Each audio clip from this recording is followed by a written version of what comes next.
Buongiorno, sono Giustina Veneziano, psicologa, orientamento cognitivo-comportamentale ed ipnositerapeuta. Mi occupo di ipnosi da molti anni ed ho fondato, insieme al collega il dottor Angelo Gonella, a Torino, il CIM, un centro di ipnosi che negli anni ha formato centinaia di operatori sanitari.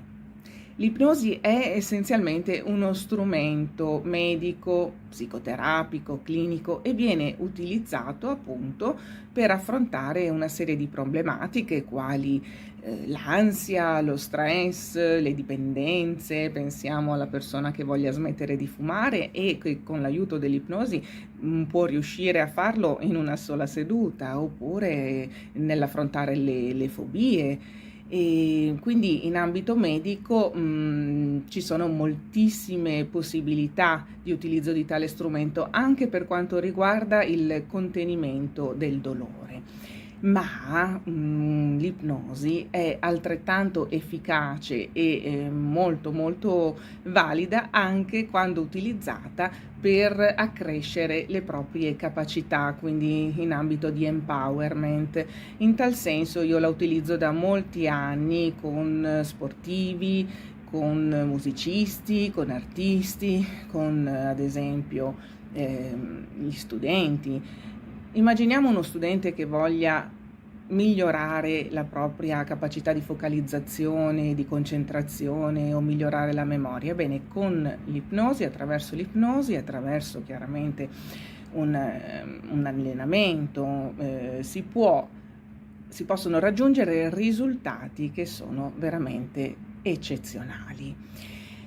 La finalità del corso che vi sto presentando sarà appunto questa, e quindi avranno, no, i nostri incontri una finalità non solo teorica e quindi non solo per approfondire la conoscenza dell'ipnosi e quindi essere in grado di riconoscere criticamente anche la natura della fenomenologia della trance, la storia dell'ipnosi, coloro che sono stati, diciamo così, i maggiori rappresentanti in ambito dell'ipnosi, ma anche e soprattutto sarà dedicata una parte al laboratorio, alla sperimentazione, perché quello che mi farà piacere presentarvi sarà proprio la possibilità di entrare in contatto con i propri talenti, con le proprie capacità, con le potenzialità profonde attraverso l'autoipnosi.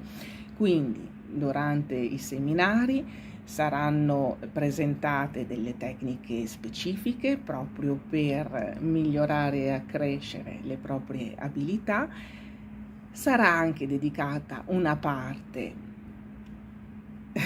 a, diciamo così, una parte di confine, chiamiamola in questo modo, quindi faremo anche delle regressioni alle età della vita attuale, delle regressioni alle cosiddette vite precedenti, tempo irreale, ma anche delle progressioni per andare a vedere nel futuro come ci sentiremmo se riuscissimo ad ottenere proprio quell'obiettivo. Quindi questa è proprio la base dell'empowerment.